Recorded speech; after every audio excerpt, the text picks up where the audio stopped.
अस्सलाम वालेकुम नाजरीन, SQ लाइव के साथ मैं हूं आसिफ कुरैशी। मेरे साथ आज ताजर रहनुमा इस्लामगढ़ से साबिक एडमिनिस्ट्रेटर भी हैं, बड़े सियासी कारकुन भी हैं, लाला तसद्दुक अली रफ़ीकी साहब मेरे साथ मौजूद हैं। उनसे आज हम पूछते हैं कि जो आज़ाद कश्मीर के अंदर ताजर एक्शन कमेटी की तरफ से हड़ताल की कॉल थी और वो कामयाब रही, उसमें कुछ शहादतें भी हुई जिन पर हम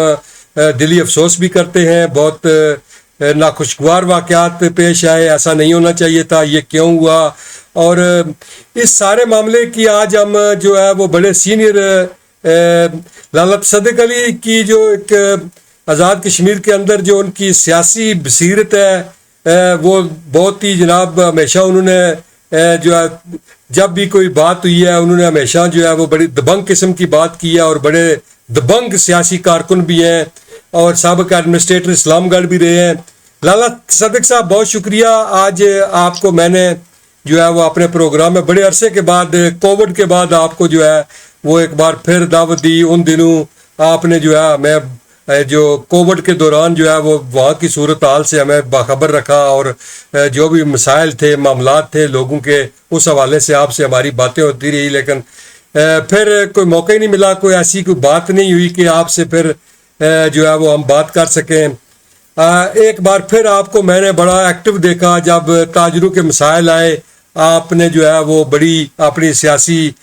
एक जमात से तल्लुक़ होने के बावजूद जो है वो आप ताजर बरादरी के हक़ में बाहर निकल आए। बड़ी बात होती है कि कोई सियासी कारकुन जब अपनी जमाती वाबस्तगियों को एक तरफ रख कर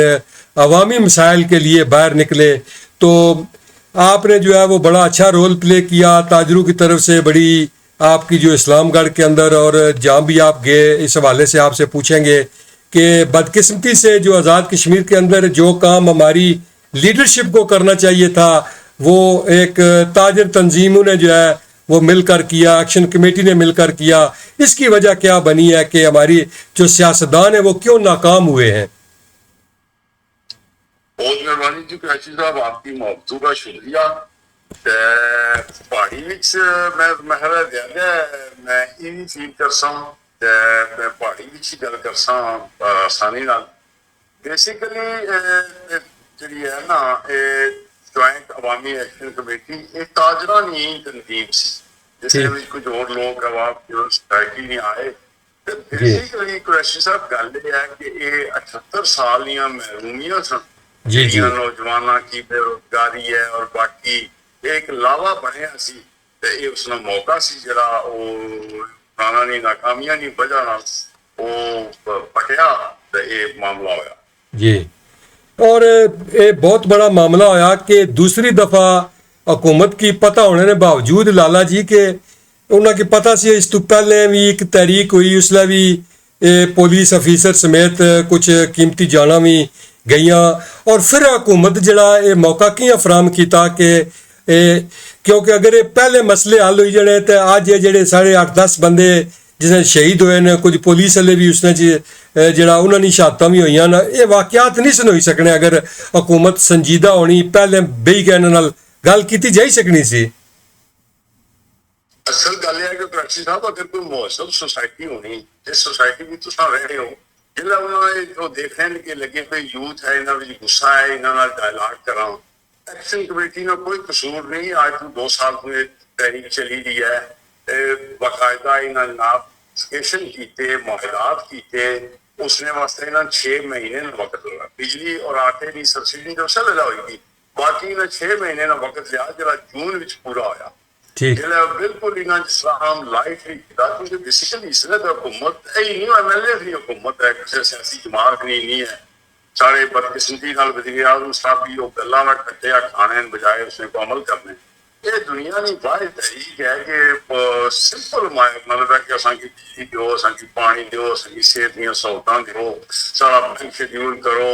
करप्शन खत्म करो, असाने पैरेंट का इंसाफ कायम करो, NTS है। मतलब इस तरह के जनरल मालूमात जो सियासी लोग जो अक्सर आप मतलब इलेक्शन कंपेन चल रहा है तो उन्होंने हिस्सा, लेकिन बदकिस्मती नाले सारे नहल लोग और इन्होंने बजाय इसने नाल के आवाम की गल सुनने उन्होंने गुस्से की कट करने पहले इन्होंने हुकूमत जनाब वो जियां सुल्तान राइट स्टाइल फिर इन्हें देखो कि पहली दफा की सियासी जमात वो आवाम के खिलाफ जनाब जलसे होना शुरू कर दिए और ये इतने बेइज्जत हुए ने इस दफा इस उम्र जय के राजा फारूक हैदर चौधरी यासीन सरदार अतीक और बाकी टीमां बिल्कुल ऐसा कह सकते हो कि वो नंगा अफ लीला नंगे हो गए जो सिलसिला इन्होंने असल बोझ जरा वो सामने आई गया कि अपनिया नस्लों की बगा वास्ते ही ये सारा कुछ करने हैंडलर्स की ये दसने सन पे लगे हुए कि जनाब ये पूरा आजाद कश्मीर जरा है सारे कंट्रोल है सारे बगैर हो तक नहीं लगा ये पूरी तरह एक्सपोज हुई गई मैं इस तहरीक के दौरान देखा कि नौजवानों में महरूमियां ना इंसाफियां ना इतना गुस्सा है कि इमेजिन कर सकते जी बेसिकली ये हुकूमत ही नाकामी है एक्शन कमेटी ने कोई कसूर नहीं जो 6 महीने पूरे होए उन्हें फिर 3 महीनों का वक्त दिता तो बजाय इन्होंने को कहने ये उतों जनाब के बल्कि बार बार ये हालात ने लेकिन आम लोग होने कुछ बल्कि इन्होंने को बर्दाश्त ही नहीं होया कि ये सारे मत है करना ये चल जनाब ये सारी रया जी है इस तरह का कोई बादशाह है वो जो चंगेज खान के दौर इस तरह नहीं होना जो रवैया नाम आउंदा ਇਹ ਰਵਈਆ ਨਹੀਂ ਸੀ ਹੋਣਾ ਚਾਹੀਦਾ ਇਹ ਗੱਲ ਠੀਕ ਹੈ ਤੁਸੀਂ ਨਹੀਂ ਕਿ ਜਿਹੜੇ ਕੰਮ ਸਿਆਸਤਦਾਨਾਂ ਨੇ ਕਰਨੇ ਲੈ ਸਨ ਲੇਕਿਨ ਪਤਾ ਲਗਾ ਕਿ ਉਹ ਸਿਰਫ ਜ਼ਾਤੀ ਤਜੋਰੀਆਂ ਭਰਨੇ 'ਚ ਹੀ ਲੱਗੇ ਰਹੇ ਉਹਨਾਂ ਆਵਾਮ ਵਾਸਤੇ ਨਹੀਂ ਸੋਚਿਆ ਇਸ ਵਜ੍ਹਾ ਤੋਂ ਅੱਜ ਆਵਾਮ ਜਿਹੜੀ ਆ ਸੜਕਾਂ ਪਰ ਨਿਕਦੀ ਆ ਔਰ ਅੱਜ ਸਿਆਸਤਦਾਨ ਨਾਕਾਮ ਹੋਏ ਨੇ ਔਰ ਇਸਨੇ ਸਭ ਤੋਂ ਬੜੀ ਜੋ ਜਿਹੜੀ ਆਜ਼ਾਦ ਕਸ਼ਮੀਰ ਵਿੱਚ ਲਾਲਾ ਜੀ ਜਿਹੜੀ ਅਸਲ ਗੱਲ ਹੋਈ ਹੈ ਕਿ ਆਵਾਮ ਆਪਣਾ ਆਪ ਮਨਵਾਈ ਕਹਿੰਦਾ ਕਿ ਅਗਰ ਆਵਾਮ ਨਿਕਲ ਅੱਛਾ ਤਾਂ ਫਿਰ ਤੁਸੀਂ ਕੁਝ ਵੀ ਨਾ ਕਰ ਸਕਣਾ ਕਿਉਂਕਿ ਇਸ ਵੇਲੇ ਹੋਣ ਲੱਗਿਆ ਇਲੈਕਸ਼ਨ ਵੀ ਕਰੀਬ ਆਈ ਰਹੇ ਸਨ ਇਹਨਾਂ ਕੀ ਚਾਹੀਦਾ ਸੀ ਕਿ ਇਹ ਤਾਜਰ ਤਨਜ਼ੀਮਾਂ ਨਾਲ ਮਿਲੀ ਕੇ ਤੇ ਹਕੂਮਤ ਪਰ ਦਬਾਅ ਬਣਾਉਣਾ ਚਾਹੀਦਾ ਸੀ ਕਿ ਜੀ ਇਹ ਮਸਾਇਲ ਹੱਲ ਹੋਣੇ ਚਾਹੀਦੇ ਨੇ ਬਜਾਏ ਇਸਨੇ ਕਿ ਇਹ ਖੁਦ ਜਿਹੜਾ ਇਹ ਮੁਖਾਲਫਤ ਵਿੱਚ ਨਿਕਲ ਆਏ ਇਹ ਅੱਛੀ ਬਾਤ ਨਹੀਂ ਨਾ ਕੀਤੀ ਤਾਂ ਕਹਿ ਸਮਝਣੇ ਹੋ ਕਿ ਜਿਹੜੇ ਤੁਸੀਂ 7 ਦਿਨ ਨਹੀਂ ਇੱਕ ਤਹਿਰੀਕ ਜਿਹੜੀ ਹੈ ਚੱਲੀ ਹੈ ਸਾਰਾ ਆਜ਼ਾਦ ਕਸ਼ਮੀਰ ਜਿਹੜਾ ਉਹ ਬੰਦ ਰਿਹਾ उसने मुस्बत असरात सामने सन जेडे तुसाने मुतालबात सन ओ जेडे ओ 100% पूरे हो सन या क्या उसने बारे च दसो को थोड़ा जा पहली तो गल है कि IT का जमाना है सोशल मीडिया का दौर है असां दा फिर एज वाइज थोड़े जे ओल्ड लोग होई गए ओ किसी बंदे किसी पर्सनली नहीं आख्या एक तो मैं से बया कि नौजवानों की चुके एड्रेस नहीं किया गया उन्होंने अंदर इतना गुस्सा और इतनी नफरत सी और मतलब किसी जगह भी जैसे आसान एक्सपेक्ट करते हैं और शायद ये हुकूमत भी नहीं सी करनी कि इस तरह क्राउड निकलिया तो इस्लामगढ़ में रहने वाले हो मुसलसल 6 दिन करना सुबह 9 बजे तो क्लिनिक है तो रात 9 बजे तक वीडियोस भी देखिए इस तरह हर गली कस्बे नहीं ये सूरत हाल सी बड़ा पुराना इतिहास सी और दुकानदार बिल्कुल नहीं पता लगा भुली गए सन कि सारिया दुकाना भी है कोई किसी बंदे की ना फोर्सली आखना पिया ना किसी ट्रांसपोर्टर की आखना पिया ना किसी बुलाना पिया है बल्कि इन्हें जितने भी अगे किए ना मतलब तो पर इन्हें पहले सियासी जमात जनाब आवाम ने पास रखी दौड़ियां फिर इन्हें एक और पुट दिता कि सारे जो सरकारी मुलाजमीन कमिश्नर मीरपुर भी आवाम ने खिलाफ जुलूस कढ़िया फिर इन्हें डराने ने कोई अरबा नहीं छोड़िया इन्हें और आखिर भी सब तो बड़ी बेवकूफी इन्हें की थी कि जी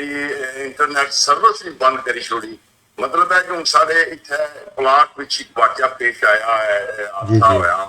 कोई तो नहीं थी कि उस रोड की बंद करने नहीं हालांकि कंटेनर उसमें बच्चे उठाई छोड़े सन नौजवानों उठाई छोड़े सन इधर आगे इधर आए पहुंच विचों सट्टी छोड़े सारे कंटेनर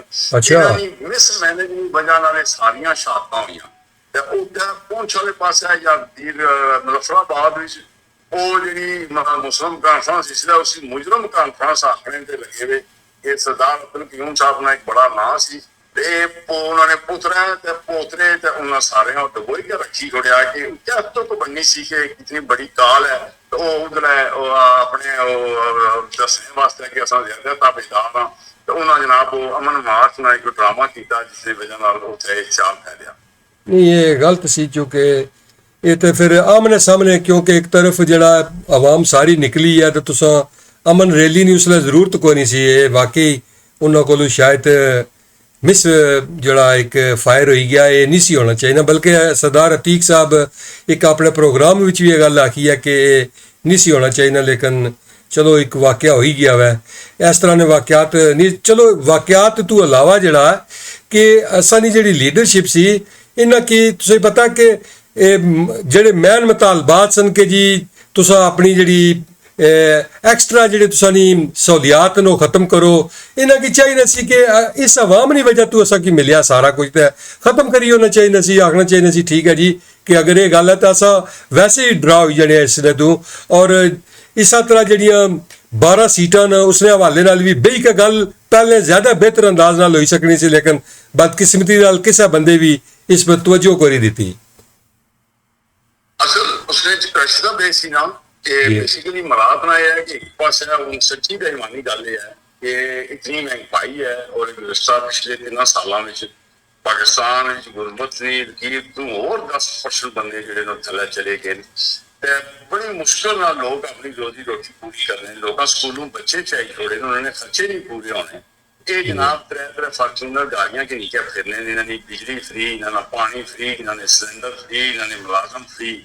ਮਤਲਬ ਤਾਂ ਫਿਰ ਸਭ ਤੋਂ ਬੜਾ ਜ਼ੁਲਮ ਇਹ ਹੈ ਕਿ ਮਿਸਾਲ ਦਾ ਇੱਕ ਸਾਬਕ ਵਜ਼ੀਰ ਆਜ਼ਮ ਹੈ ਤੇ ਤੁਸੀਂ ਉਹ ਮਰਾਦ ਤੱਕ ਮਿਲੀਆਂ ਲੱਗੀਆਂ ਤੇ ਹੁਣ ਉਹ ਐਮਐਲਏ ਹੈ ਤਾਂ ਉਹ ਦੋਵੇਂ ਮਰਾਦ ਕਿੰਨਾ ਕਰ ਠੀਕ ਹੈ। ਮਤਲਬ ਉਹਨਾਂ ਦੀ ਤਰਸ ਨਾਲ ਨਹੀਂ ਸ਼ਾਇਦ ਉਹਨੇ ਜਿਹੜੀ ਸਵਾਗਿਆ ਗੱਲ ਕੀਤੀ ਹੈ ਕਿ ਅਗਰ ਅੱਲਾਹ ਤਾਲਾ ਨੇ ਸ਼ੁਕਰਗੁਜ਼ਾਰ ਹੋਣੇ ਤੇ ਛੋਟਾ ਜਿਹਾ ਸਾਰਾ 40-45 ਲੱਖ ਦੀ ਆਬਾਦੀ ਹੈ, ਬੜਾ ਖੂਬਸੂਰਤ ਜਿਹਾ ਖਿੱਤਾ ਹੈ ਜਿਹੜਾ ਉਸਦੇ ਵਿੱਚ, ਤੇ ਇਹ ਉਹਨਾਂ ਦਾ ਸ਼ੁਕਰ ਅਦਾ ਕਰਨ ਨਾਲ ਜਿਹੜਾ ਸਿਲਸਿਲਾ। ਲੇਕਿਨ ਇਹਨਾਂ ਦੇ ਇਸ ਤਰ੍ਹਾਂ ਐਟੀਟਿਊਡ ਹੋਣੇ ਕੋਣ ਜਿਹੜੇ ਬੋਲਣ, ਲੇਕਿਨ ਉਹ ਮੈਂ ਤੁਹਾਨੂੰ ਦੱਸਿਆ ਕਿ ਅੱਲਾ ਦੀ ਲਾਠੀ ਬੜੀ ਵਿਵਾਦ ਹੈ, ਜਿਤਨੀ ਲੰਬੀ ਤਾਰੀਖ ਰਾਤ ਹੈ ਤੁਸੀਂ ਜਿਹੜਾ ਸਵੇਲ ਤੇ ਜ਼ਰੂਰ ਹੋਣੀ ਹੈ। ਔਰ ਇਹਨਾਂ ਦਾ ਵਕਤ ਪੂਰਾ ਹੋਇਆ, ਇਹਨਾਂ ਦੀ ਸਿਆਸਤ ਕੁੱਤਾ ਰਹੀ ਹੈ ਜੀ। ਇਹ ਇਹਨਾਂ ਦੀ ਸਿਆਸਤ ਜਿਹੜੀ ਹੈ ਇਹ ਟੋਪੀ ਡਰਾਮਾ ਇਹ ਪਿਛਲੀਆਂ ਨੇ ਜਿਹੜੇ ਪਾਕਿਸਤਾਨ ਵਾਲੇ ਇਹਨਾਂ ਕੀ ਇਹ ਯਕੀਨ ਦਿਲਾਣੇ ਸਨ, ਉਹਨਾਂ ਨੇ ਖਾਤੇ ਵੀ ਨੰਗੇ ਹੋਏ ਗਏ, ਉਹਨਾਂ ਨੂੰ ਪਤਾ ਲੱਗੀ ਗਿਆ ਵੀ ਇਹਨਾਂ ਨੇ ਪੱਲੇ ਕੱਖ ਨਹੀਂ, ਇਹਨਾਂ ਨੇ ਜਲਸੇ ਤੱਕ ਹੀ ਤੇਰੇ ਸਾਹਮਣੇ ਵਿੱਚ ਤੱਕਣੇ ਦੇ ਹੋਸੋਗੇ ਰੱਬ ਦਾ ਕੋਟ ਇਹਨਾਂ ਦਾ ਕਿਆ ਅਸ਼ਰ ਹੋਇਆ, ਬਾਗ ਕਿਆ ਹੋਇਆ। ਇਹ ਵੀ ਜਿਹੜਾ ਪੂਰੀ ਦੁਨੀਆ ਕੋਈ ਪੱਗ ਬੰਦ ਬੰਦਾ ਨਹੀਂ ਸੀ, ਸਿਰਫ ਇਹਨਾਂ ਨੇ ਉਹ ਚੰਦ ਸਹੂਲਤਕਾਰ ਜਿਨ੍ਹਾਂ ਕੀ ਜਿਹੜਾ ਤਸੱਲੀ ਹੈ ਮਾਣੇ ਦਾ ਮੌਕਾ ਮਿਲ ਕੇ ਜਿਹੜਾ ਸਿਜ਼ਾ ਤੇ ਬਾਕੀ ਇਹਨਾਂ ਦੀ ਸਿਆਸਤ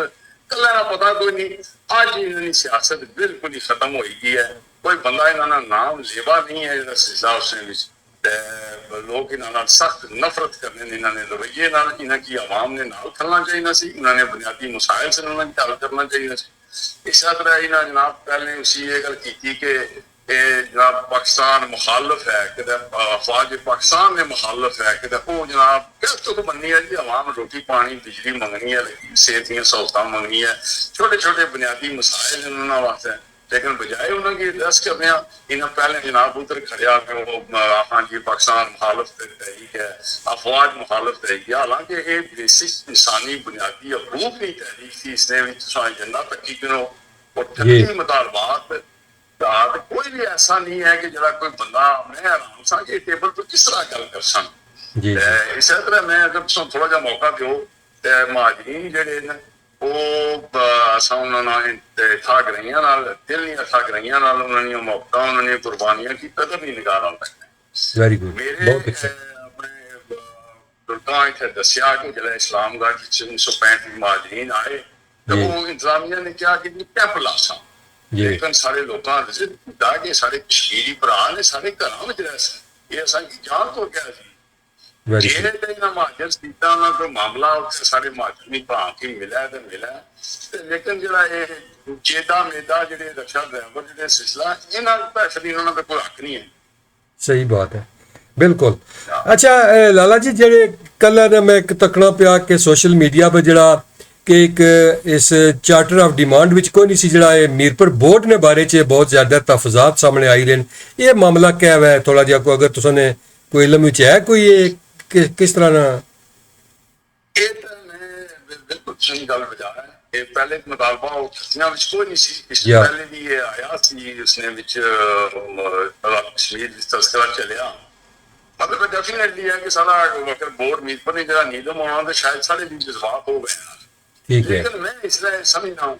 कि ये बोर्ड का मसला नहीं है, जी ਇਹ ਬਹੁਤ ਸੇ ਅਵਾਮੀ ਐਕਸ਼ਨ ਕਮੇਟੀ ਵਿੱਚ ਇਹ ਲੋਕ ਬੋਲ ਰਹੇ ਨੇ ਮਤਲਬ ਅਸਾਂ ਨੇ ਕਿਆ ਅਸਰ ਪੈਣਾ ਲੱਗਿਆ ਜੇ ਯੂਨੀਵਰਸਿਟੀਆਂ 6 ਬਣੀ ਗਈਆਂ ਬਾਕੀ हाँ मेडिकल कॉलेज 3 बनी गए ना मेडिकल कॉलेज भी हाँ तो अगर बोर्ड बनी गया तो सही बात है ਪੰਜਾਬ ਨਾਲ ਐਫੀਲੀਏਟਡ ਸੀ ਲਾਹੌਰ ਬੋਰਡ ਨਾਲ ਜਿਹਦੇ ਪੇਪਰ ਹੋਣੇ ਸਨ ਇਹਨਾਂ ਦੇ ਪੇਪਰ ਹੋਣੇ ਸਨ ਇਸ ਤਰ੍ਹਾਂ ਇਹ ਬੋਰਡ ਜਿਹੜੇ ਨੇ ਇਸਲਾਮਾਬਾਦ ਫੈਡਰਲ ਬੋਰਡ ਨਾਲ ਉਹਨਾਂ ਮੁੰਸਲਿਕ ਕੀਤੇ ਲੇਕਿਨ ਪ੍ਰੈਕਟੀਕਲੀ ਹੈ ਕਿ ਇਸ ਲਈ ਸਵਾਏ ਬਹੁਤ ਸੇ ਅਵਾਮੀ ਐਕਸ਼ਨ ਕਮੇਟੀ ਜਾਂ ਬੰਦੇ ਆਵਾਮ ਇਹਨਾਂ ਦੀ ਹੋਰ ਕੋਈ ਲੱਭਾ ਕੋਈ ਨਹੀਂ ਇਹ ਵਾਲਿਆਂ ਜਨਾਬ ਦੇ ਦਵਾਈ ਬਾਈ ਦਿੰਦੀ ਹੈ ਜਿਹੜੇ ਸਹੂਲਤਾਂ ਕਿ ਜਨਾਬ ਬੋਰਡ ਤਕਸੀਮ ਹੋਈ ਗਿਆ ਤਾਂ ਫਲਾਣ ਹੋ ਗਿਆ ਪੱਖ ਨਹੀਂ ਕਿਹੜੀ ਸਾਡੀ ਕੀ ਅਸਰ ਪੈਣਾ ਇਸ ਗੱਲਾਂ ਤੋਂ ਬਾਕੀ ਸਾਰੇ कश्मीरी भैन भरा और फिर मैं कराची का किसी की बड़ी गल करा पहले भी ना करी सकिया कि सब तो पहले मैं तो उन्होंने शोधानी फैमिलियां नाल जी अदारे तजीद करना लगे हाँ बिल्कुल जी मैं थोड़ी गल की थी पहले लेकिन जी जी बिल्कुल हाँ तो उन्होंने हम भी शरीक हाँ तो दूसरी सर मेन गल ये है कि इसने भी जड़ा है ये जॉइंट अवामी एक्शन कमेटी ने जो लोग हैं ना ये बेसिकली ताजर और इतने खूबसूरत अंदाज जो अपनी मुकदमा पेश किया जी जी और मैं समझना कि इस वक्त उन्होंने कोई भी फैसला किसी पुलिस नाल नहीं हो सकना ये सिर्फ जरा ना एक्शन कमेटी ने क्योंकि जिस तरह वो लोगों ने पोस्टां पकड़े हो सो टिपिकली वो माइंड सेट पोस्टां करने के जिन्हें हमेशा वो नहीं इस तरह मक्खी की दही जख्मे पर बनी है कोई वोटा का मामला नहीं है दो की जगह त्रै भी बड़ी जान तो मैं ना समझना कि कोई इसने कबात है लोगों की आसानी मिलनी चाहिए लाला ਜਿਹੜੇ ਆਣਨ ਕੇ ਕੁਝ ਪਾਕਿਸਤਾਨ ਮੁਖਾਲਫ ਨਾਰੇ ਲੱਗੇ ਨੇ ਉਸਨੇ ਨਾਲ ਜਿਹੜਾ ਇੱਕ ਬੜੀ ਗਲਤ ਤਾਸਰ ਗਿਆ ਉਸਨੇ ਬਾਰੇ ਚ ਤੁਸੀਂ ਕਿਆ ਉਸਨੇ ਵਿੱਚ ਜਿਹੜਾ ਅਵਾਮੀ ਜੁਆਇੰਟ ਅਵਾਮੀ ਐਕਸ਼ਨ ਕਮੇਟੀ ਹੈ ਉਸਨੇ ਵਿੱਚੋਂ ਹੀ ਮੈਂ ਵੀ ਸਾਂ ਦੇਖਿਆ ਸੀ ਕਿ ਪਿੱਛੇ ਅਸਾਂ ਬਾਰ-ਬਾਰ ਇਹ ਗੱਲ ਆਖੀ ਹੈ ਕਿ ਸਾਡੀ ਬੁਨਿਆਦੀ ਇਨਸਾਨੀ ਹਕੂਕੀ ਤਹਿਰੀਕ ਹੈ ਅਸਾਂ ਕਿਸੇ ਮੁਲਕ ਦੇ ਖਿਲਾਫ असा किसी अदारे के खिलाफ हूँ लेकिन अगर सारा को पाकिस्तान नाल या तहरीक आज़ादी कश्मीर नाल कोई गिला है वो इस वेले नहीं है इसलिए सिर्फ असा इंसानी हकूक की बहाली वास्ते है कि सारे लोग पिछले जाने ये जेडे सहूलतकार ने ये जेडे सिरफिया ने ये जनाब सवाए वाद बिल जरा मुतफिका पास होना जरा इन्होंने मरात ना हो ये सारा छोटा जिहा 30-40 लाख की आबादी है ਇਹ ਜਿਹੜਾ ਕੰਮ ਪੰਜਾਬ ਜਿਹੜਾ ਹੁਣ 12 ਕਰੋੜ ਜਾਂ 13 ਕਰੋੜ ਆਬਾਦੀ ਦਾ ਉਹ ਸੂਬਾ ਹੈ ਜੀ ਉੱਥੇ ਪੰਜਾਬ ਵਿੱਚ ਇਹ ਕਿੰਨੇ ਪੰਜਾਬ ਵਿੱਚੋਂ ਫਲਾਣ ਇਹ ਕਿੰਨੇ ਉਹ ਉਹਨਾਂ ਦਾ ਬਜਟ ਤੱਕੋ ਮਤਲਬ ਹੈ ਕਿ ਸਾਰਾ ਇਤਲਾ ਜੀ ਕਿ ਚੰਗੀ ਦੀ ਮਿਸਾਲ ਦਿਆਂ ਕਿ ਸਿਹਤ ਦਾ ਬਜਟ ਜਿਹੜਾ ਉਹ 3 ਅਰਬ ਕੁਝ ਕਰੋੜ ਰੁਪਇਆ ਜਿਹਦੇ ਚੋਂ 2 ਅਰਬ ਰੁਪਇਆ ਜਿਹੜਾ ਹੈ ਉਹ ਚਲਾ ਜਾਣਾ ਜਿਹੜੇ ਆਦੇ ਕੀ ਹਸਪਤਾਲ ਹਨ ਜਾਂ ਡਾਕਟਰਸ ਹਨ और 34 करोड़ दिया अशरफिया नहीं उसने वास्ते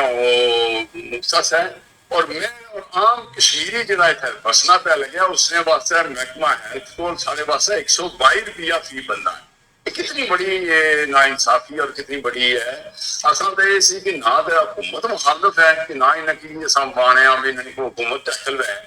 ना असा कोई होर एजेंडा है असा सिर्फ एजेंडा कि जियो और जी जो अगर अल्लाह ताला तुमको ये मौका देता है तो मखलूक के खिलाफ जुल्म ना करो अल्लाह ताला ने शुक्र अदा करो इतनी सारी तहरीक लाला जी इस तहरीक ना क्योंकि अगे इलेक्शन भी करीब आई रहे ना जिस तरह ये अवाम अज निकली है कि शऊर बेदार होया क्या समझने हो कि ये लोगों च शऊर इलेक्शन में इस तरह रही सी कि जिन्होंने लोग अज तुसां सपोर्ट नहीं की उन्होंने लोगों के खिलाफ ये अवाम खड़ी हो सी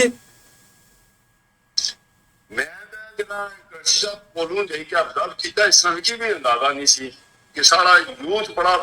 बाशऊर हो गया है और सब तो ज्यादा जी तहरीक की कामयाबी हुई है एक तो लोगों में शऊर आया युवा नौजवान जागी क्या इस तो पहले दे कि मजबूरी सी लोगों ने कि कोई जो चॉइस ना वै चिट्टा भी कुत्ता ते काला भी कुत्ता ते वो कुत्ता ना कुत्ता वो अपना बाई करी छोड़ने सन ये नहीं पता कि जॉइंट अवामी एक्शन कमेटी ना अगर किस तरह का है सिलसिला लेकिन इन्हें कम अज कम जो लोग इसलिए असैम्बली बैठे हुए जिन्होंने खिलाफ तहरीक है उन्होंने वास्ते इलेक्शन आसान नहीं होगा ये मैं गारंटी ना ला सकना कि उन्हें बहुत ज्यादा रेजिस्टेंस मिलती और देखो कि कोई मुतबादल बहुत हुई तो लोग उधर जा सकते इन्होंने पास नहीं ये जरा चार्टर ऑफ डिमांड है इसने पर अमल दरामद कदों तक शुरू होने ने तवक्को है इससे पहले ਦਫਾ ਇਹਨਾਂ ਕੀਤਾ ਸੀ ਮਾਇਦਾ ਕੋਲਾ ਉਸਨੇ 10 ਨਿਕਾਸ ਪਿਛਲੇ ਨੰਬਰ ਤੇ ਇਹਨਾਂ ਬਿਜਲੀ ਦੇ ਆਟੇ ਇਹਨਾਂ ਦੇ ਫਿਰ ਫੋਲ ਕਰੀ ਛੋੜਿਆ ਔਰ ਬਿਜਲੀ ਜਿਹੜਾ ਆਇਆ ਸੀ ਨਾ ਉਹ ਕੋਈ ਕਾਨੂੰਨ ਸਾਜ਼ੀ ਨਹੀਂ ਸੀ ਹੋਈ ਵੀ ਆਟੇ ਦੀ ਸਬਸਿਡੀ ਦੇ ਹਵਾਲੇ ਨਾਲ ਨਹੀਂ ਸੀ ਹੋਈ ਵੀ ਉਹ ਤੇ ਸਿਰਫ ਪਾਕਿਸਤਾਨ ਗਵਰਨਮੈਂਟ ਨੇ 23 ਅਰਬ ਰੁਪਇਆ ਦਿੱਤਾ ਸੀ ਇਹ ਉਸ ਲਈ ਵੀ ਇਹਨਾਂ ਨੇ ਕਿਹਾ ਕਿ ਇਹ ਸੰਗੀ ਵਕਤ ਚਾਹੀਦਾ ਹੁਣ ਇਹਨਾਂ ਨੇ ਗੱਲ ਤੈਅ ਕੀਤੀ ਹੈ ਕਿ ਦੋ ਬੰਦੇ ਮਤਲਬ ਪਹਿਲੀਆਂ ਜਿਹੜੀਆਂ ਮਰਾਤ ਮਤਲਬ ਜਿਸ ਤਰ੍ਹਾਂ ਇਸ ਲਈ ਹੈ ਕਿ ਫਿਲਹਾਲ ਜਿਹੜਾ ਹੈ ਮਹਾਜਰ ਸੀਟਾਂ ਜਿਹੜੀਆਂ ਉਹ ਮਿਨਿਸਟਰ ਜਿਹੜੇ ਨੇ ਉਹ ਖਤਮ ਹੋਈ ਕਿ ਨਾ ਨੋ ਜਿਹੜਾ ਉਹ ਡਿਪਟੀ ਸਪੀਕਰ ਹੈ ਉਹ ਤੇ ਚੁੰਕੇ ਆਈਨੀ ਉਸ ਨਾਲ ਇੱਕ ਮਸਲਾ ਹੈ ਉਹ ਤੇ ਟਿਕਾ ਰਿਹਾ ਇਹਨਾਂ ਫਿਰ ਇਹ ਗੱਲ ਤੈਅ ਕੀਤੀ ਹੈ ਕਿ ਮਹਾਜਰ ਜਿਹੜੇ ਨੇ ਉਹਨਾਂ 'ਚ ਕੋਈ ਮਿਨਿਸਟਰ ਨਹੀਂ ਹੋਣਾ ਜਾਂ ਫਿਰ ਵਕਤੀ ਹੈ ਕਿ ਨਹੀਂ ਅਗਰ ਕਾਬੀਨਾ ਬਣੀਆਂ ਉਹਨਾਂ 'ਚ ਮਿਨਿਸਟਰ ਕੋਈ ਨਹੀਂ ਹੋਣਾ ਉਹਨਾਂ ਕੀ ਜਿਹੜੇ ਫੰਡਸ ਹਨ ਉਹ ਨਹੀਂ ਮਿਲਣ ਲੱਗੇ ਉਸ ਵਿੱਚ ਸਭ ਤੋਂ ਬੜਾ ਜਿਹੜਾ ਮਸਲਾ ਸੀ ਉਹ ਕੋਟਾ ਸਿਸਟਮ ਦਾ ਸੀ ਮੈਂ ਇੱਕ ਕਲੈਕਸ਼ਨ ਦੀ ਗੱਲ ਥੋੜੀ ਹੋਰ ਐਡ ਕਰਨਾ ਚਾਹਣਾ ਮਹਾਰਾਜਾ ਹਰੀ ਸਿੰਘ ਨਾਲ ਵੀ ਕਰਨਾ ਚਾਹਣਾ ਕਿ ਮਹਾਰਾਜਾ ਹਰੀ ਸਿੰਘ ਜੈਸਾ ਕਿ ਐਸਾ ਸੀ ਸਾਡਾ ਇਮਾਮ ਸੀ ਅਸਾਂ ਦਾ ਨਹੀਂ ਹੈ ਲੇਕਿਨ ਉਹ ਕੌਮ ਨਾਲ ਇੱਕ ਬੜੀ ਖੂਬਸੂਰਤ ਦੇਖੀ ਕੀ ਜਿਹੜਾ ਉਸੇ ਦੇਖਿਆ ਕਿ ਮੇਰੀ ਰਿਆਸਤ ਜਿਹੜੀ ਹੈ ਮਾਦਨੀਆਤ ਨਾਲ ਮਾਲਾ ਮਾਲ ਹੈ ਇਸਨੇ ਖੂਬਸੂਰਤ ਦਰਿਆ ਪਾਣੀ ਨੇ ਝਰਨੇ ਜੰਗਲਾਤ ਬੜੇ ਖੂਬਸੂਰਤ ਤਾਂ ਉਹ ਇਸੇ ਪ੍ਰੀਜ਼ਰਵ ਕਰਨੇ ਵਾਸਤੇ 1927 ਵਿੱਚ ਬਾਸ਼ਿੰਦਾ ਰਿਆਸਤ ਜਿਹੜਾ ਨਿਕਾਸ ਕੀਤਾ ਸੀ ਠੀਕ ਇਹ ਜਿਹੜੀਆਂ ਮਹਾਜਰ ਸੀਟਾਂ ਨੇ ਇਹਨਾਂ ਵਿੱਚ ਸਭ ਤੋਂ ਬੜਾ ਜਿਹੜਾ ਜ਼ੁਲਮ ਸੀ ਕਿ ਜਿਹੜਾ ਰਾਜ ਕਸ਼ਮੀਰ ਨਾਲ ਮਲਾਲਤਾ ਨਾਲ ਕੋਟਾ ਹੈ ਉਸੇ 25% ਕੋਟਾ ਮਹਾਜਰੀਨ ਨਾਲ ਸੀ ਠੀਕ ਸਾਰਾ ਇੱਥੇ ਬਾਸ਼ਿੰਦਾ ਰਿਆਸਤ ਜਿਹੜਾ ਉਹ ਬੜਾ ਮੁਸ਼ਕਿਲ ਨਾਲ ਬਣਨਾ ਪਟਵਾਰੀ ਰਿਪੋਰਟ ਕਰਨਾ ਜਨਾਬ ਦੇ ਮੁਰਦੇ ਇੱਥੇ ਦਫਨ ਕਰਨ ਦੀ ਫਲਾਨ ਕਰਨ ਦੀ ਦੋ ਗਵਾਹ ਖੰਨੇ ਲੰਬਾ ਚੌੜਾ ਉਹ ਉਸਨੇ ਹੋਣਾ ਉੱਥੇ ਸਿੰਪਲ ਹੀ ਇਹ ਸੀ ਕਿ ਜਨਾਬ ਉਹ ਜਿਹੜਾ ਮਿਨਿਸਟਰ ਹੈ ਉਹ ਲਿਖੀ ਗਿਆ ਤੇ ਬਾਸ਼ਿੰਦਾ ਰਿਆਸਤ ਬਣੀ ਜਾਣਾ ਉਹ ਜਿਹੜਾ ਮੁਲਤਾਨ ਵਾਲਾ ਇਹਨਾਂ ਦਾ ਮਿਨਿਸਟਰ ਹੈ ਆਈ ਥਿੰਕ ਯੂਨੀਅਨ ਐਗਜ਼ੈਕਟਲੀ ਨਾਮ ਉਸਨਾ ਉਹ ਸਾਬਤ ਸ਼ੁਦਾ ਹੈ ਕਿ ਉਸਨਾ ਬਾਸ਼ਿੰਦਾ ਰਿਆਸਤ ਜਾਲੀ ਹੈ ਬਾਸ਼ਿੰਦਾ ਰਿਆਸਤ ਜਾਲੀ ਨਾਲ ਠੀਕ ਹੈ ਤਾਂ ਮਿਨਿਸਟਰ ਬਣੀ ਗਿਆ ਬਾਕੀ ਉਸ ਮੁਲਾਜ਼ਮਾਂ ਵੀ ਤੱਕੋ ਕਿ ਕਸ਼ਮੀਰੀ ਜਿਹੜੇ ਜਿਹੜੇ ਨਵੇਂ 80% ਕਿੰਨੇ ਦੇ ਬੱਚੇ ਨੰਬਰ ਉਹਨਾਂ ਨਾਲ ਦਾਖਲਿਆਂ ਵਿੱਚ ਵੀ ਉਹਨਾਂ ਨਾਲ ਮੁਲਾਜ਼ਮਾਂ ਵਿੱਚ ਵੀ ਹੱਕ ਮਾਰਿਆ जी जी लाला जी सारे मामले च पाकिस्तान नी गवर्नमेंट ना क्या रोल रहा वज़ीर आज़म पाकिस्तान ना कोई सवाले नाल आखिरी चलो असा मशहूर हां बेसिकली मैं उसे बयान है कि इसलिए सारा वो झगड़ा तो पाकिस्तान वाला ही कोई सी अकवाम में मदद नहीं करा रहा ने मुताबिक असा जड़ा इलाका है वज़ीर इंतजाम पाकिस्तान है और सब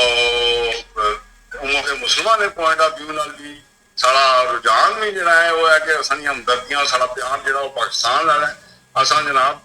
बेहद मशहूर हाँ वज़ीर आज़म पाकिस्तान क्योंकि बैरूनी दौरे पर सन लेकिन उतों ना पैन किंदा पहले दो जड़े मिनिस्टर्स आए अमीर मुकाम साहब तारिक फजल साहब लेकिन उन्होंने गल बनी सकी फिर उन्होंने फौरन एक कमेटी बनाई जिसने बड़े जानदीदा लोग जिसे मैं समझना कि कमर दुमान तारा जड़ा है वो बड़ा एक मुदल्लल और इंसान है वो सारे लोग ऐसे इकबाल शामिल सन तो फिर फील्ड मार्शल अपने ਜਿਹੜੇ ਆਸਫ ਮਨੀਰ ਸਾਹਿਬ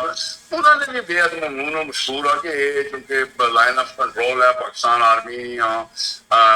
ਸਾਡੇ ਹਾਲਤ ਵਾਸਤੇ ਇੱਥੇ ਮੌਜੂਦ ਹੈ ਔਰ ਉਹਨਾਂ ਦਾ ਵੀ ਬੜਾ ਰੋਲ ਸੀ ਨਾ ਤਾਂ ਸਾਰਾ ਕੋਈ ਝਗੜਾ ਪਾਕਿਸਤਾਨ ਦੀ ਹਕੂਮਤ ਨਾਲ ਹੈ ਇਸ ਲਈ ਨਾ ਪਾਕਿਸਤਾਨੀ ਅਫਵਾਜ ਨਾਲ ਹੈ ਬਲਕਿ ਮੈਂ ਨਵੇਂ ਚੈਨਲ ਦੀ ਵਸਾਤਤ ਨਾਲ ਹੈ ਕਿ ਜਿਹੜਾ ਪਾਕਿਸਤਾਨੀ ਕੌਮ ਨੇ ਜ਼ਲਜ਼ਲੇ ਦੇ ਦੌਰਾਨ ਸਾਡੇ ਪਰ ਮੁਹੱਬਤ ਤੇ ਇਹਸਾਨ ਨਿਸ਼ਾਵਰ ਕੀਤੇ ਅਸਾਂ ਤਾਂ ਉਸਾਂ ਨਾਲ ਕਰ ਦੇਣਾ ਮਕਾਈ ठीक तुसा लाइन ऑफ कंट्रोल की गल की है तो थोड़ा जिहा इंडिया की तरफों भी एक पिछले दिनों च दोबारा धमकियां शुरू हो गई इस हवाले नाल क्या तुसा आखसो कि उस तरह कोई दोबारा जुतियां खाने का प्रोग्राम तो नहीं मेरा ख्याल है कि जदों भी इलेक्शन का दौर अच्छा उसी इस दफा जड़ा बयान महसूस के दौरान जी मार पई है वो तो उसी सदियों तक याद रहनी चाहिए है लेकिन वो जो मोदी ना एक पुराना स्टाइल है ना वो वोट ही ऐसा गला पर कि ना सी कि पाकिस्तान मुखालफ और मुसलमान मुखालफ उसमें जरा हमेशा एजेंडा होना सी मेरा नहीं ख्याल कि वो उसने भी जीती है उसने सिर्फ धमकियां ही नहीं लेकिन ये बदकिस्मती ना क्योंकि सारे हुक्मराना एक सिंपल ख्वाहिश की लोकानी इसी बजाय नेगोशिएट करने बहने तो उन्होंने भी तरह भौंकने का मौका मिली गया इंशाअल्लाह जड़ा किसी सूरत भी जड़ा सामने पाकिस्तान फौज पर बड़ा और कश्मीरी कौम बड़ी बदला अंगेज है तो कोई ऐसी गल नहीं है कि वो सिर्फ धमकियां की गल है उसी मौका लभा है तो आखिया जरा बहुत शुक्रिया लाला जी तुसा अपना टाइम दिता ते नाज़रीन उम्मीद है कि तुसा की साड़ा लाले दी गल्लां सुनसो तुसा की पसंद ऐसन उम्मीद है साड़ा प्रोग्राम लाइक और शेयर भी करसो ते इंशाअल्लाह लाला जी तुसा नाल जड़ा राबता रही ਤੇ ਫਿਰ ਜਦੋਂ ਵੀ ਜ਼ਰੂਰਤ ਹੋਈ ਤਾਂ ਤੁਸੀਂ ਕਿ ਅਸਾਂ ਆਪਣੇ ਪ੍ਰੋਗਰਾਮ ਸ਼ਾਮਲ ਰੱਖਾਂ ਨਾਜ਼ਰੀਨ ਪ੍ਰੋਗਰਾਮ ਤਕੜੇ ਰਵੇ ਤੇ ਇਨਸ਼ਾਅੱਲਾ ਬਹੁਤ ਜਲਦ ਨਈ ਅਪਡੇਟ ਨਾਲ ਤੁਸਾਂ ਦੀ ਹਾਜ਼ਰ ਖਿਦਮਤ ਜੋ ਸਭ ਬਹੁਤ ਸ਼ੁਕਰੀਆ ਬਹੁਤ ਨਵਾਜ਼ਿਸ਼